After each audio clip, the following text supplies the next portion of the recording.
Marie-Lou Berry est consciente d'avoir une vision des choses plutôt particulière. L'actrice de 42 ans s'est livrée à la youtubeuse Amy LTR sur sa santé mentale et son trouble qui n'a jamais été diagnostiqué.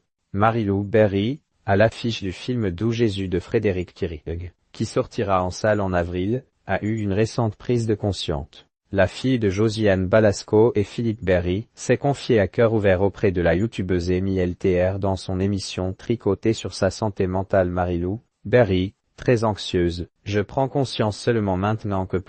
Désormais âgée de 42 ans, Marie-Lou Berry sait désormais ce qu'elle veut et a appris à se connaître davantage. Je prends conscience seulement maintenant, à 40 ans, du fait que les gens ne voient pas forcément la vie comme moi je la vois, a-t-elle expliqué.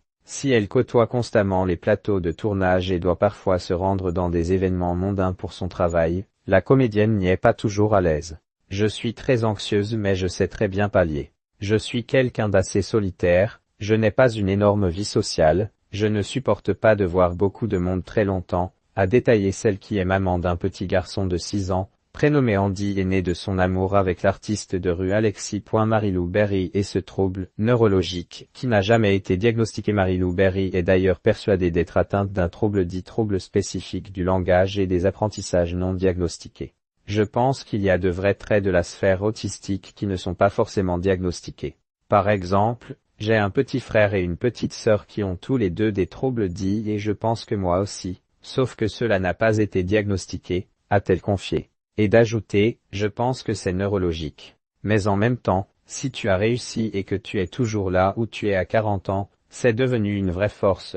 La fille de Josiane Balasco est consciente d'avoir vécu une adolescence difficile, en partie à cause de la notoriété de sa mère. L'actrice, qui était harcelée à l'école, avait raconté à Femme Actuelle tout ce qu'il s'y est passé. J'avais conscience que 5 ans plus tard j'allais en rire. Je n'ai jamais été angoissée par une mauvaise note par exemple. Tout glissait sur moi. Et ça m'a sauvé, car j'ai eu des périodes où je n'avais pas d'amis. Cela m'arrivait de revenir le soir et de dire « bonjour » à ma famille, et c'était le premier mot que je prononçais de la journée,